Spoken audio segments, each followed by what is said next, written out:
Hi everyone, this is the second video in a series for autonomous vehicles. The first one was about the basics of them. Today, this video will discuss the settings in Visim, how to import the parameters, where to get them from, where, and basically what are the default ones and how to use them. Let's get started. So start with the functions. So all the default settings in Visim for autonomous vehicles are based on a research from the Coexist project. This is a European project. BTV and Coexist work together to do this research. If your assumptions or data differ, you need to adjust these settings.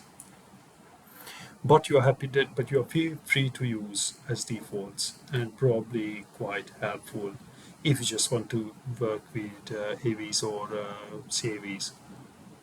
So the functions are set up in a way that autonomous vehicles become more deterministically without stochastic value spreads.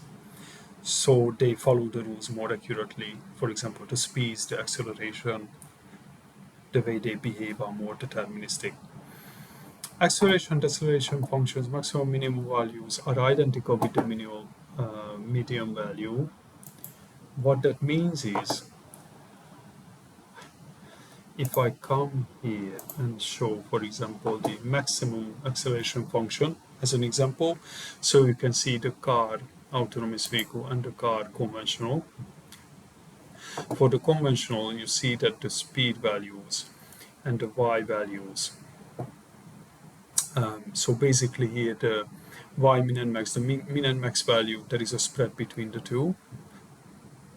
So basically not everyone needs to accelerate with that, but they can do less, and this is a random value is assigned to the vehicle basically. And when you go to the car AV, you see that there is no spread, so that is the value they will have. And for each speed there is a different one, but there is just basically it is different. And car AV, you can see that the medium value, min and max are identical. Okay. The distributions. So these are speed distributions. It is assumed that AVs obey speed limits and behave more deterministically without stochastic value spread. A mean value of plus minus 2 km/h is assumed. This is values very similar to what we had for the functions. So let me just show you an example. So as you can see, when you use these defaults, there is the conventional speed limit, 20 km/h. So basically, if there is a 20 km/h posted speed limit, vehicle will get a desired speed between 20 and 25. Let me double click on them. You can see there is a straight line between 20 and 25 and the distribution. So this is basically the chance to get 20, 28 is exactly the same before that. So it's just randomly get the value assigned.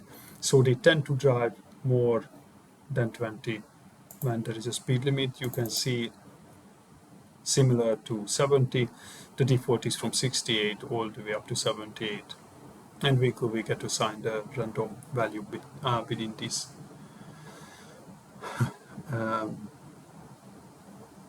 Within these two speed limits or speeds. And if you see there is a duplicate of that, so for 20 for the AVs there is a 20 plus minus 2 km/h, so that is between 18 and 22. And again here there is no intermediate value within these, like for example if you want to add, so there is no higher chance for vehicles to get a higher one or a lower one. So it's just basically that in the middle. It's just a straight line. And the same for 30, 40, of course not for every single speed limit, but for most of them there is a duplicate. So you can use that as a guide.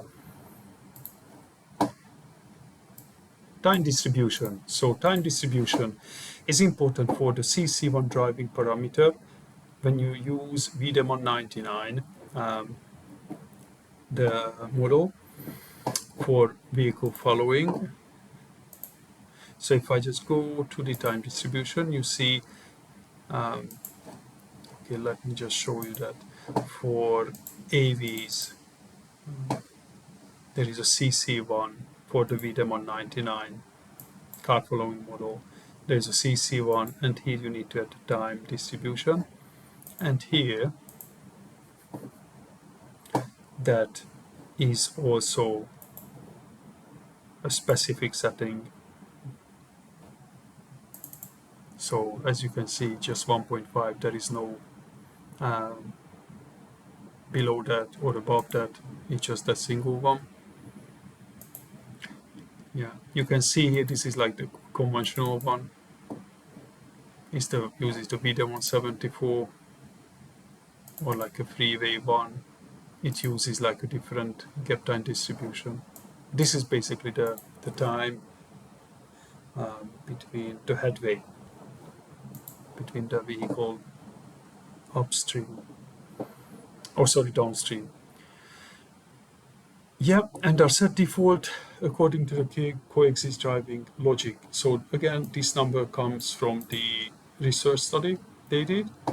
And the 2D, 3D model distribution, so default autonomous vehicle light and heavies, the model distributions are duplicate and so identical to the conventional vehicles. If I just show you, so in the cars you have like 7 different car models. If you check it for the car autonomous, you have exactly the same. Same applies for the AGVs. There is one model for that, and the same model is used. So there is not a lot there. Driving behavior parameters. So in Coexist, they distinguish 4 driving logics, and 3 of them are available in Visim by default. So these are cautious, normal, and aggressive, or in other words, all-knowing. For cautious, they respect the road code and always adopt a safe behavior. The brick wall stop distance is always respected, or in other words, absolute braking distance. This is the distance which is needed for a full safe stop, even if the leading vehicle downstream would turn into a brick wall instantly. So this means they maintain a very big distance in front of them to make sure that if the vehicle they are following, if it turns into a brick wall, then they can still stop safely. Driving through unsignalized intersections and lane changes are possible, but the vehicle will keep quite large gaps between each other. So that's something to keep in mind. Normal behavior is similar to a human driver with the additional capacity of measuring distances and speeds of the surrounding vehicles due to an in-vehicle sensor suite. So what this means is basically the car is equipped with lots of sensors, radars, lidars, whatever, and they can measure their surrounding very accurately. So they can follow a vehicle a bit closer. They know what is the speed of the opposing traffic, and all of these things, and that makes them drive. Like having smaller gaps, for example, when they follow another one. And the third one is the aggressive or all-knowing. So this is, and previous one, a good example is, I think at the moment is more like a Tesla that has like a lot of cameras and stuff, or the older ones have radar as well, so they can understand what's going on around them much better than a human. They see in the same time simultaneously in front, in the back, on the sides, everything, so they can react faster and can calculate things better. And the last one is the aggressive. So here, the perfect perception and predicting, leading to smaller gaps for all maneuvers and situations. This is more like a cooperative behavior, because the information they have is not coming only from the fact that they can measure the surroundings, but they get the information before things happen. So let's say a leading vehicle, 4 vehicles downstream says that, okay, guys, I am emergency braking, so they will, and your connected car will start brake even before the one downstream sees that, so they can have smaller gaps and drive very accurately, or I mean they can follow the rules very accurately. Here, this is a summary table I wanted to add. So what you see, you can compare the human driver to the cautious, normal, and aggressive. This is for the enforced absolute braking distance, or the brick wall rule. As you can see, it is only on for cautious. The use implicit stochastics, it is only on for human drivers, because for all all autonomous vehicles, they can maintain their speed much better. They don't have such big spreads assumed in the default ones. A number of interaction objects and interaction vehicles. So again, this number is for the interacting objects, and this is for the interaction vehicles. So like the cautious can only interact with like one vehicle, while the aggressive, for example, can interact with like 8 vehicles. And again, the objects are increased here. Maybe the aggressive can, even talk to like the infrastructure and stuff. So you need more higher numbers. However, just keep in mind these numbers, the higher the number, the slower your simulation is.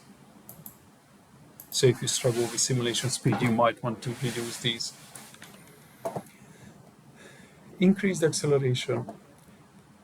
It's 100% for human and for cautious, but for normal and aggressive, there is a 5 and 10% increase for the assumptions for like acceleration. This just shows that by default you have a vehicle type, a vehicle class set up for AVs already. So there is an AV cautious, normal, and aggressive type, and the class as well. So when you evaluate your model, you can just use these default already set up vehicle classes and types if you want to color or something. And for HGVs, again, you have type and class for the same groups. Communication and cooperation strategies. So let's just discuss these. So automated vehicles may be able to communicate and cooperate. In such case, a complex strategy and decision-making process is required. The impact of such a strategy might be simple or complex. Simple impacts like smaller or larger headway values can be modeled using the PSIM driving behavior parameters. So this is something, for example, the CC1 parameter we looked at before. But you can just tweak these into driving behavior settings. So just go there. If you, let's say, use the aggressive, you can just tweak the distances.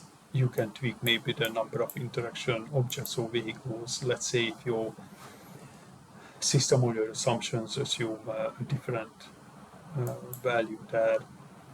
Car following model, again, you can just change the time gap distribution there, or any other the way they work. If they are, let's say, sports car or something, they might have, let's say, a different acceleration or deceleration parameter which you can update like that. And again, you just need to tweak these, but you need to be absolutely sure what do you do and why do you do that.